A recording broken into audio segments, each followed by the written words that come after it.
BEd BSc part third online classes में आपका स्वागत है। आज अपन बात करते हैं भारत में मानसून विस्फोट की स्थिति की बात कर रहे हैं।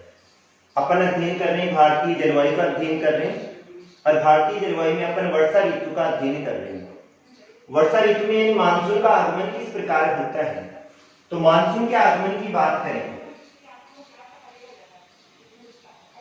मार्च के बाद का अध्ययन करें तो मार्च के बाद में सूर्य की स्थिति कहां पर होती है, उत्तरायण होती है। अर्थात मार्च के बाद में सूर्य उत्तर दिशा की ओर गमन करने लग जाता है और मार्च के बाद में अप्रैल, मई और जून में सूर्य कहां पहुंच जाता है, उत्तर दिशा की ओर पहुंच जाता है। जून माह में सूर्य कर्क रेखा पर सीधा चमकता है और जिस स्थान पर सूर्य की किरणें सीधी पड़ती है वहां पर हमेशा तापमान क्या रहता है, अधिक रहता है। कर्क रेखा की बात करें तो कर्क रेखा कहां से गमन करती है, भारत के मध्यवर्ती भाग से गमन करती है। अतः 21 जून के बाद में, मार्च के जैसे बाद में भारत में गर्मी बढ़ने लगती है और जैसे 21 जून को सूर्य कहां सीधा चमकता है, कर्क रेखा पर सीधा चमकता है। कब सीधा चमकता है, 21 जून को सूर्य कर्क रेखा पर जब सीधा चमकता है तो भारत में तापमान क्या हो जाएगा, अधिक हो जाएगा। और जैसे भारत में तापमान अधिक होगा, वायुदाब की स्थिति क्या हो जाती है, वायुदाब कम हो जाता है। अपन कम वायुदाब की बात करें तो इस समय कम वायुदाब का जो केंद्र स्थापित होता है वो एक तो थार मरुस्थलीय क्षेत्र के पास में स्थापित हो जाता है, इधर तिब्बत के पठारी क्षेत्र, हिमालय पर्वतीय क्षेत्रों के पास में स्थापित हो जाएगा और इसके साथ में पाकिस्तान के पेशावर और मुल्तान वाले क्षेत्र में निम्न वायुदाब का केंद्र स्थापित हो जाता है। इसी समय का अध्ययन करें तो नीचे वाले क्षेत्र की बात करें, नीचे वाले क्षेत्र में इधर अपना अरब सागर का पार्ट आ गया और इधर वाले भाग में क्या आ गया, बंगाल की खाड़ी आ गई।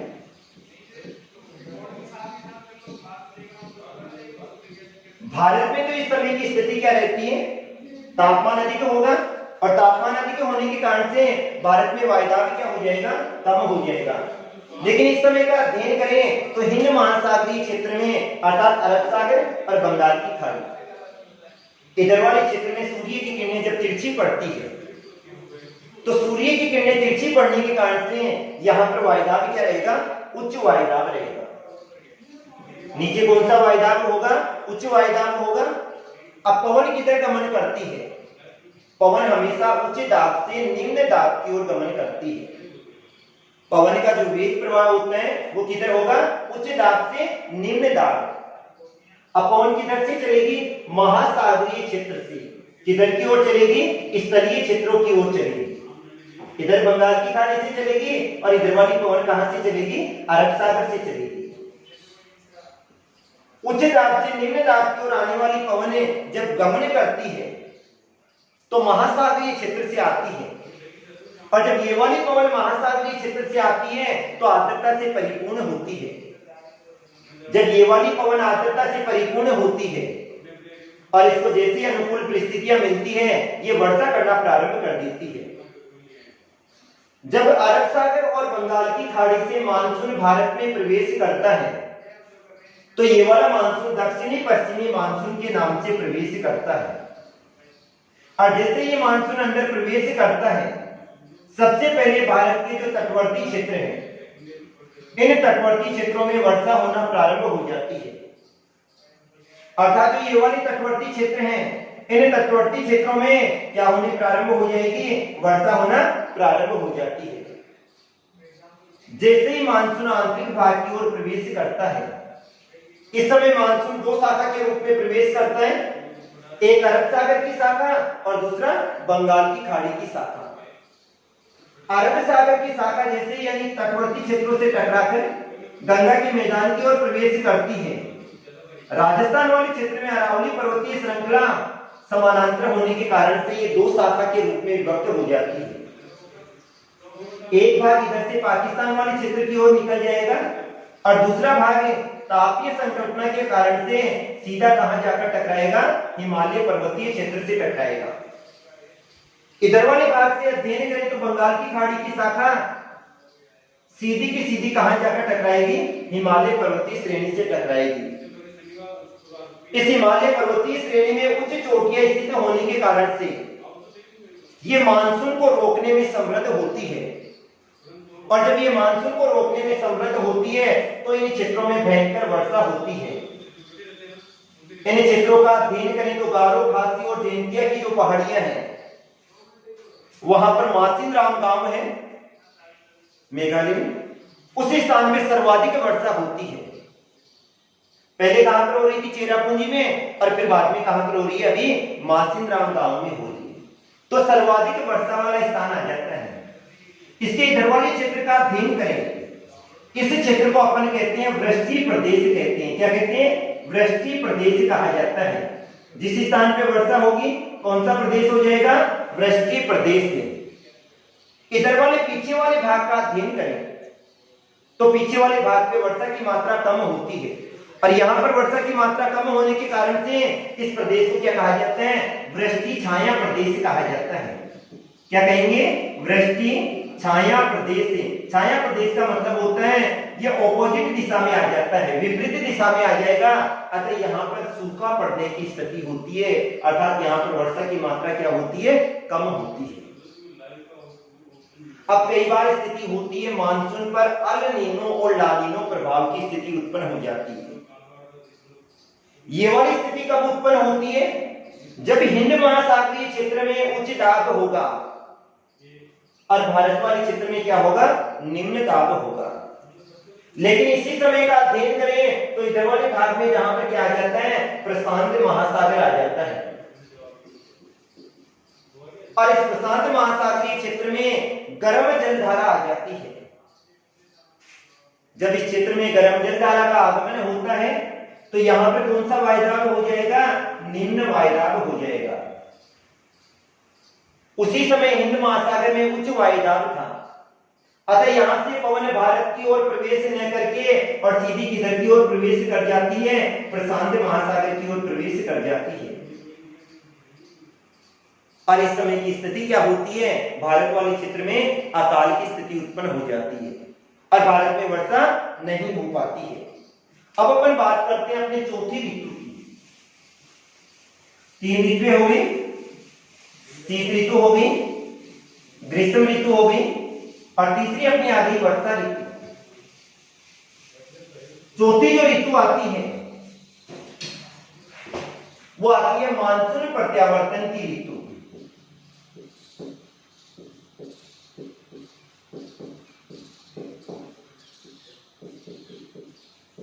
अपन ऋतुओं का अध्ययन कर रहे हैं, और ऋतुओं में पहले अपन ने 4 ऋतुओं का अध्ययन, 3 ऋतुओं का अध्ययन कर लिया था।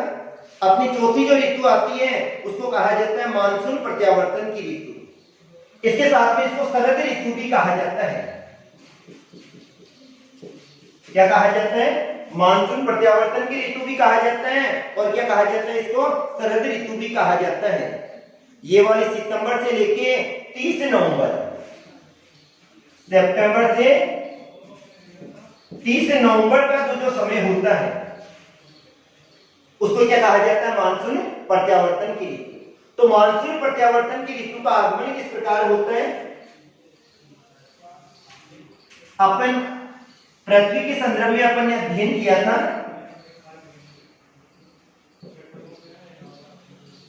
21 मार्च को, 23 सितंबर को सूर्य कहां पर सीधा चमक रहा था? भूमध्य रेखा पर सीधा चमक रहा था। अब 23 सितंबर को जब सूर्य भूमध्य रेखा पर सीधा चमकता है तो इस समय संपूर्ण पृथ्वी पे 12 घंटे का दिन होता है, 12 घंटे की रात होती है। भारत की स्थिति का अध्ययन करें तो 23.5 डिग्री अक्षांश रेखा अर्थात यहां पर पाया जाता है, और ये रेखा कौन सी थी? अपनी कर्क रेखा। ये बीच वाली कौन सी थी? भूमध्य रेखा।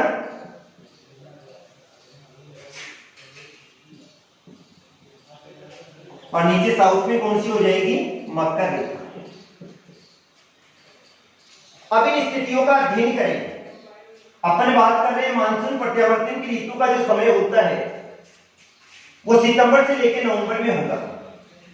अब 23 सितंबर को सूर्य कहां पर सीधा चमकेगा? भूमध्य रेखा पर सीधा चमकेगा।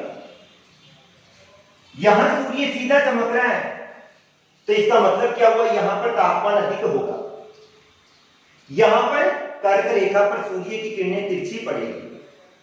जैसे जैसे सितंबर के बाद में सूर्य किधर की ओर गमन करेगा, मकर रेखा की ओर गमन करेगा, और मकर रेखा की ओर गमन करने के कारण से कर्क रेखा पे सूर्य की किरणें बिल्कुल तिरछी पड़ने लग जाएगी और मकर रेखा की ओर सूर्य की किरणें सीधी पड़ने लग जाएगी। अतः कर्क रेखा पे तापमान क्या हो जाएगा, कम हो जाएगा। तापमान क्या होगा, कम होगा, और जब तापमान कम होगा तो वायुदाब क्या हो जाएगा, अधिक हो जाएगा। इसका उल्टा इधर वाले क्षेत्र में हो जाएगा, यहां पर तापमान अधिक हो जाएगा और वायुदाब क्या हो जाएगा, कम हो जाएगा।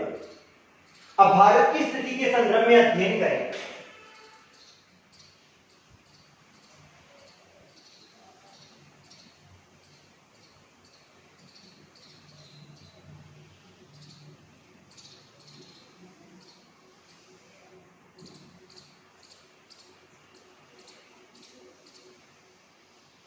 अब भारत की स्थिति के संदर्भ में अपन अध्ययन कर रहे हैं। ये वाली कर्क रेखा पे तापमान क्या हो गया था, कम हुआ, वायुदाब अधिक हो गया। इसी समय हिंद महासागरीय क्षेत्र का अध्ययन करें तो यहां पर वायुदाब क्या हो जाता है, निम्न हो जाता है। अब पवन हमेशा किधर चलती है, उच्च दाब से निम्न दाब की ओर। पवन किधर चलेगी, उच्च दाब से निम्न दाब की ओर। तो पवन चलती है भारत वाले क्षेत्र से। उल्टा हो गया वर्षा ऋतु की अपेक्षा, भारत वाले क्षेत्र से हिंद महासागर की ओर चलती है, अर्थात स्थलीय क्षेत्र से कहां चल रही है, जलीय क्षेत्र की ओर चल रही है। सितंबर माह के समय का अध्ययन करें तो सितंबर माह में भारत वाले क्षेत्र में वर्षा होती है। अक्टूबर, नवंबर, दिसंबर इनमें मानसून वापस गमन कर जाता है।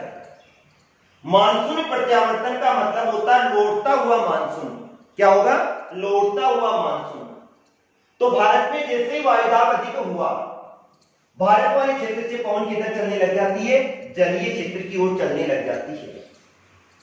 इस समय धरातलीय भाग में थोड़ी बहुत आर्द्रता पाई जाती है, क्योंकि उससे पहले क्या हुई थी, वर्षा हुई थी। अतः धरातल में क्या पाई जाती है, थोड़ी बहुत आर्द्रता पाई जाती है, नमी पाई जाती है। इस समय वायु में भी नमी पाई जाती है। अतः जहां पर अनुकूल परिस्थितियां मिलती है या जहां पर तटवर्ती क्षेत्र पाए जाते हैं, उन तटवर्ती क्षेत्रों में वर्षा होती है। और इस वर्षा के औसत की बात करें अपन तो ये वर्षा कितनी होती है, 25 से लेकर 50 सेंटीमीटर तक वर्षा होती है। इस वर्षा को लौटते हुए मानसून की वर्षा कहा जाता है। क्या कहा जाता है, लौटते हुए मानसून की वर्षा कहा जाता है। इस समय प्रति चक्रवातीय दशाएं भी उत्पन्न हो जाती है। अब अपन बात करें, तीन चीजों की बात करते हैं अपन। एक तो अपन बात करें वायुदाब, दूसरा अपना था तापमान, और तीसरी बात कर रहे हैं अपन वर्षा की बात कर रहे हैं। सबसे पहली बात आती है वायुदाब। वायुदाब की अगर अपन बात करें तो सितंबर माह के समाप्त होते ही सूर्य किधर पहुंच जाएगा, दक्षिण की ओर। सितंबर में तो कहां पे था, भूमध्य रेखा पे, और सितंबर माह के बाद में सूर्य कहां पे पहुंच जाएगा, दक्षिणी गोलार्ध में पहुंच जाएगा। जिसके कारण से भारत में पहले जो निम्न वायुदाब का केंद्र पाया जाता था वो क्या हो जाता है, समाप्त हो जाता है। और अक्टूबर तक तो ये किधर की ओर चला जाता है, बंगाल की खाड़ी वाले क्षेत्र में, यहां पर चला जाएगा। कहां पर जाएगा, बंगाल की खाड़ी वाले क्षेत्र में चला जाता है। और इस समय का अध्ययन करें तो मानसून वापस लौटना प्रारंभ हो जाता है। वर्षा कम हो जाती है, मानसून पुनः लौटना प्रारंभ हो जाता है, और इसके कारण से कौन सी दशाएं उत्पन्न हो जाती है, प्रति चक्रवातीय। कौन सी, प्रति चक्रवातीय दशाएं उत्पन्न हो जाती है। अब प्रति चक्रवातीय दशाएं उत्पन्न होगी, प्रति चक्रवात का मतलब केंद्र में क्या होगा, उच्च वायुदाब, और बाहर की ओर कौन सा होगा, निम्न वायुदाब। तो इसे क्या कहा जाता है, प्रति चक्रवातीय। तो कौन सी दशाएं उत्पन्न हो जाएगी, प्रति चक्रवातीय दशाएं उत्पन्न हो जाती है। और भारत में इस समय तापमान में क्या होने लग जाती है, वृद्धि होने लग जाती है। अब मानसून लौटने का समय अलग अलग होता है। जैसे पंजाब वाले क्षेत्र से, इधर वाले क्षेत्र से जैसे 15 सितंबर को मानसून लौट रहा है, लास्ट में गया और जल्दी लौटता है। उत्तर प्रदेश में 1 अक्टूबर आ जाएगा, महाराष्ट्र में 15 अक्टूबर के आसपास से मानसून लौटने लग जाता है। और अंडमान निकोबार और इन द्वीप समूहों का अध्ययन करें तो यहाँ पर मानसून दिसंबर के बाद तक लौटता है, क्योंकि ये लास्ट में आते हैं। यहाँ पर पहले उच्च वायुदाब केंद्र स्थापित हो जाता है। इस समय पवन का अध्ययन करें तो पवन किधर चलती है, उल्टी चलेगी। भारत से कहां चलती है, विषुवत रेखा की ओर चलती है। तो वायुदाब की बात करिए, इस समय का अध्ययन करें तो भारत में वायुदाब क्या हो जाता है, अधिक हो जाता है। और पवन स्तरीय भाग से कहां चलती है, जलीय भाग की ओर। अब अपन बात करते हैं तापमान। जैसे जैसे सूर्य दक्षिणी गोलार्ध की ओर जाता है, भारत वाले क्षेत्र में तापमान क्या होने लग जाते हैं, कम होने लग जाते हैं। और अक्टूबर माह का अध्ययन करें तो यहां पर तापमान 37 डिग्री सेंटीग्रेड के आसपास हो जाते हैं। तथा न्यूनतम तापमान का अध्ययन करें, अधिकतम 37 डिग्री होंगे और न्यूनतम तापमान का अध्ययन करें तो 10 डिग्री सेंटीग्रेड के आसपास, कितने, 10 डिग्री सेंटीग्रेड के आसपास हो जाते हैं। अब इस क्षेत्र में अध्ययन करें तो राजस्थान वाले क्षेत्र का जैसे अपन अध्ययन करें तो यहां पर दिन के समय 37 डिग्री सेंटीग्रेड तापमान हो रहा है और रात के समय 0 डिग्री सेंटीग्रेड हो जाता है। क्योंकि मरुस्थलीय क्षेत्र में हमेशा तापांतर अधिक पाया जाता है। तापांतर का मतलब होता है यहां पर तापमान का अंतर अधिक पाया जाता है, क्योंकि यहां पर वनस्पति का अभाव पाया जाता है। अतः दिन जितना गर्म होगा रात उतनी क्या पाई जाती है, ठंडी पाई जाती है। अब अपन बात करें वर्षा। अक्टूबर माह का अध्ययन करें तो अक्टूबर माह के प्रारंभ में पश्चिमी उत्तर प्रदेश, राजस्थान, पंजाब और हरियाणा तथा जम्मू कश्मीर, ये वाला जो क्षेत्र आ जाएगा, मानसून जहां पर सबसे लास्ट में गया था, पंजाब, हरियाणा, जम्मू कश्मीर वाला ये जो क्षेत्र आता है, यहां पर लगभग वर्षा क्या हो जाती है, समाप्त हो जाती है। कौन से माह में, अक्टूबर माह में। इस समय केवल उत्तरी पूर्वी भारत, ये वाले जो क्षेत्र हैं, इनमें और इनमें केवल तटवर्ती क्षेत्रों में, तटवर्ती क्षेत्रों में वर्षा होती है।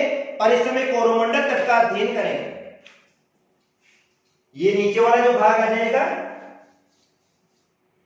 कोरोमंडल तट वाला भाग आ जाएगा, तमिलनाडु वाला भाग आ जाएगा, कर्नाटक वाला भाग आ जाएगा, इन क्षेत्रों में वर्षा होती है। और यहां पर वर्षा होती है वो 60 से लेके 75 सेंटीमीटर, कितनी, 60 से लेके 75 सेंटीमीटर वर्षा होती है। और इस वर्षा को अपन क्या कहते हैं, लौटते हुए मानसून की वर्षा होती है कहते हैं। इस समय जो अधिकांश वर्षा होती है वो वर्षा किसके द्वारा होती है, चक्रवातों के द्वारा। किसके द्वारा होती है, चक्रवातों के द्वारा होती है। तो ये थी अपनी मानसून प्रत्यावर्तन की रीति। अब भारत के बारे में एक बात ये कही जाती है, भारत में पूरे वर्ष भर वर्षा होती है, चाहे वो किसी भी प्रकार से हो, लेकिन संपूर्ण भारत में कभी न कभी वर्षा जरूर होती है।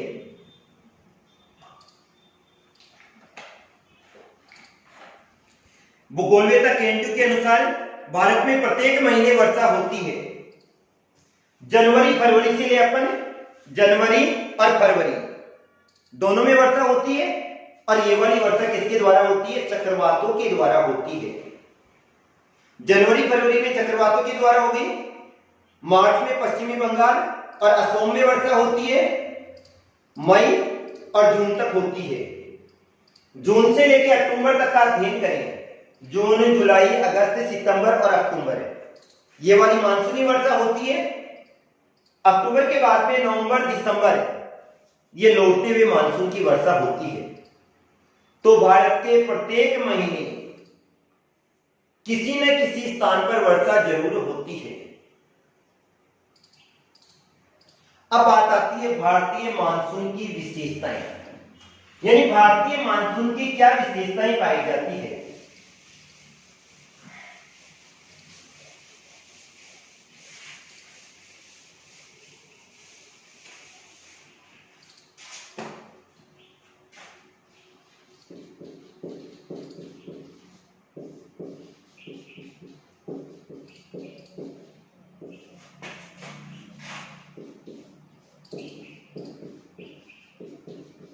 भारतीय मानसून की क्या विशेषता पाई जाती है। तो सबसे पहली बात तो आती है भारतीय जो वर्षा होती है उसका 75% जो भाग होता है वो दक्षिणी पश्चिमी मानसून से प्राप्त होती है। अपने जो मानसून आता है वो कौन सा आता है, दक्षिणी पश्चिमी मानसून। तो भारत की 75% वर्षा कौन से मानसून से प्राप्त हो रही है, दक्षिणी पश्चिमी मानसून से प्राप्त होती है। दूसरी विशेषता पाई जाती है भारत में एक और बाढ़ की स्थिति उत्पन्न होती है।